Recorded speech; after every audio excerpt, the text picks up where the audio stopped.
नमस्कार साथियों।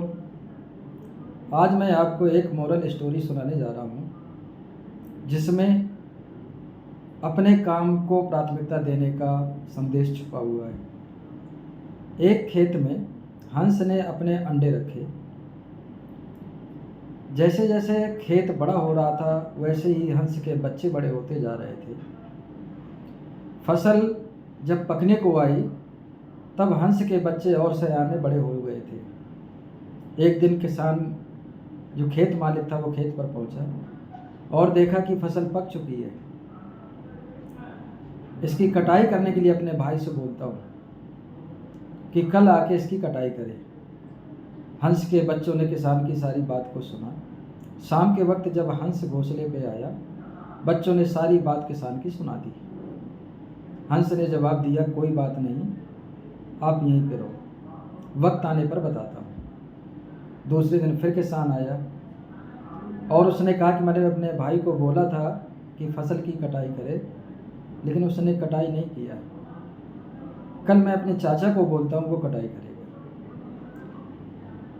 फिर शाम के वक्त जब हंस आया तो किसान की सारी बातें हंस के बच्चों ने हंस को बता दी कि वो आए थे और बोल रहे थे कल अपने चाचा को बोलूँगा तो खेत की कटाई कर लेंगे।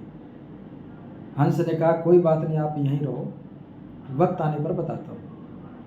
अगले दिन फिर किसान आया। किसान ने कहा, अरे कल मैंने चाचा को बोला, उसने खेत की कटाई नहीं की, इसलिए मैं स्वतः कल आकर खेत की कटाई करूँगा। और किसान चला गया। शाम के वक्त फिर हंस आया। हंस के बच्चों ने किसान की सारी बात बता दी कि किसान बोल रहा था मैं स्वयं कल खेत में आऊँगा और उसकी कटाई करूँगा। तो हंस ने अपने बच्चों से कहा कि बच्चों अब वक्त आ गया है, यहाँ से अपना डेरा समेट कर हमें जंगल की ओर जाना चाहिए। हंस के बच्चों ने पूछा, ऐसा क्यों? हंस ने जवाब दिया कि जो व्यक्ति दूसरे पे काम टालता है उसका काम कभी समय पे पूरा नहीं होता है। जो व्यक्ति स्वयं अपने काम को करता है निस्संदेह वो समय पर ही पूरा होता है।